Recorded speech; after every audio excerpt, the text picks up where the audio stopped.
For about 10,000 years, ever since we figured out farming, the basic pattern of human life was, well, pretty much the same. Then, in a little corner of 18th century Britain, a switch was flipped. A revolution kicked off that didn't just change the world, it completely rewrote the rules for what it means to be human. So let's dive into how this incredible shift happened and why it's still at the very heart of our lives today. Just think about that for a second.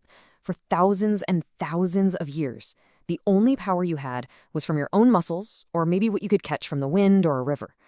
Honestly, a businessman in 1700 lived a life that a Roman from 1,000 years before would have totally recognized. Everything was local, power was finite, and your whole world was run by the cycles of nature. And this really breaks down that massive shift. The old world, it was all about hand power. Your world was basically your village, and you could only produce what your own two hands can make. But the new world? Whoa. It just flipped the script entirely. Suddenly, we've got machine power. We're thinking on a global scale. And for the first time, we have this idea of nearly endless scalable output. This wasn't just a tweak, it was like we installed a completely new operating system for all of humanity. Okay, so that brings up the big question, right? Why there? Of all the places on the entire planet, why did this world-changing fire start on a small, rainy island off the coast of Europe? What were the secret ingredients? Well, it wasn't just one thing. It was more like a perfect storm of factors that all slammed together at exactly the right moment. You had a huge global empire bringing in resources, a culture that actually celebrated new ideas in business, but the real accelerant, the fuel for the whole fire, was coal. A massive, unbelievably easy-to-get-to supply of cheap, powerful coal. So let's break down these pillars. First, a revolution in farming meant you needed fewer people on farms, which created this huge new workforce for cities. Second, you had a stable government and laws that protected your investments, so people were willing to risk big money on new ideas. Third, the geography was perfect. All those rivers and the long coastline made it super easy to transport stuff. Fourth, the scientific revolution had already created this mindset of tinkering and inventing. But the real kicker, the thing that made it all click, was the economics. In Britain, workers' wages were high, but coal was dirt cheap. So it literally made more financial sense to invent and build a machine than it did to just hire more people. All right, so the stage is set. Britain has all the ingredients. Now let's look at the actual tech that kickstarted this new world. And you might be surprised to hear that it all starts not with iron or steam, but with something much, much softer: cotton. You see, before factories, cloth was made in people's homes. It was called the putting out system. But the thing is, Britain had gone absolutely crazy for cotton cloth, this white gold. And the old school cottage industry just couldn't keep up. The demand was explosive, and they needed a better way. And this is where you see how one simple invention can cause a brand new crisis. The flying shuttle comes along and lets a weaver produce cloth twice as fast. Sounds great, right? Well, it threw the entire system into chaos. All of a sudden, you had weavers just sitting around, bored, because it took something like 8 spinners working full-time just to supply one weaver with enough thread. They'd created a massive production bottleneck. So what's the solution? Enter the spinning jenny. And let me tell you, this thing was an absolute game changer. It was a pretty simple machine, mostly made of wood, but it was genius. All of a sudden, one worker could spin 8, then 16, then eventually dozens of threads all at once. The bottleneck wasn't just fixed, it was totally shattered. And the race was on.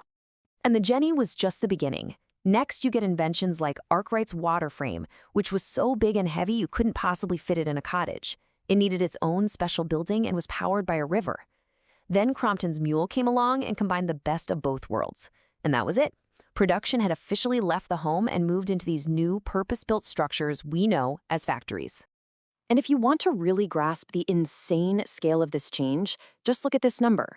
In the span of a century, Britain went from importing 2.5 million pounds of raw cotton to nearly 588 million. That's not just growth. That's a level of explosion that is almost impossible to imagine. And it was all powered by these new machines. But all these new factories, all these growing cities, they were hungry. They needed fuel.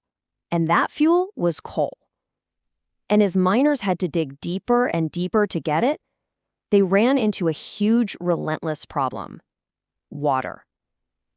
The mines just kept flooding, and the old pumps couldn't get the water out fast enough. The entire industrial engine was in danger of drowning. Now, the solution was steam power, but the early steam engines were clumsy and wasted a ton of energy. The real breakthrough came from a guy named James Watt. He figured out that the old engines were losing a phenomenal amount of heat. His big idea, a separate condenser, made the steam engine unbelievably more efficient. And this was the key. For the first time in human history, you could have massive amounts of power anywhere you wanted. You weren't tied to a river anymore. You could build a factory in the middle of a field if you wanted. This was reliable power on demand. So this story of invention and incredible growth is amazing. It really is. But it's only half the story. Because all of this progress came at a staggering, almost unthinkable human cost. It completely tore up and rewrote the rules for how people lived, how they worked, and even how they died. Maybe the single biggest change was to time itself. Life on a farm followed the sun, the seasons. You worked hard, but the rhythm was natural. In the factory, nope. Your new boss was the clock on the wall. And the pace wasn't set by you, it was set by the relentless, non-stop, brutal rhythm of a machine. We're talking 12 to 14 hours a day, 6 days a week. It was absolutely unforgiving. And where did these workers live? Well, people flooded into cities like Manchester so fast that there was nowhere for them to go. Families were packed into tiny, filthy slums with no sanitation, no clean water. The rivers were literally used as open sewers. The writer Friedrich Engels called it a stony desert, a perfect description for a bleak, harsh landscape built for industry, not for human beings. And the cost of this so-called progress could be measured in years of human life. The numbers here are just stark. If you lived out in a rural county, your life expectancy was about 41. But if you moved to a new industrial city like Manchester, that number plummeted to just 26. 26. For a huge number of people, moving to the city for a job was a death sentence. Society itself was completely torn apart and reassembled. You had horrifying, grueling child labor becoming the norm, but at the exact same time, you have the rise of a brand new middle class of engineers and businessmen. You saw the birth of a consumer culture with affordable new goods. And in reaction to the terrible conditions, workers started to band together, to organize into the world's very first trade unions to fight for their rights. The old world of skilled artisans and village life was just gone forever. Now, Britain tried to keep all these amazing new technologies a secret.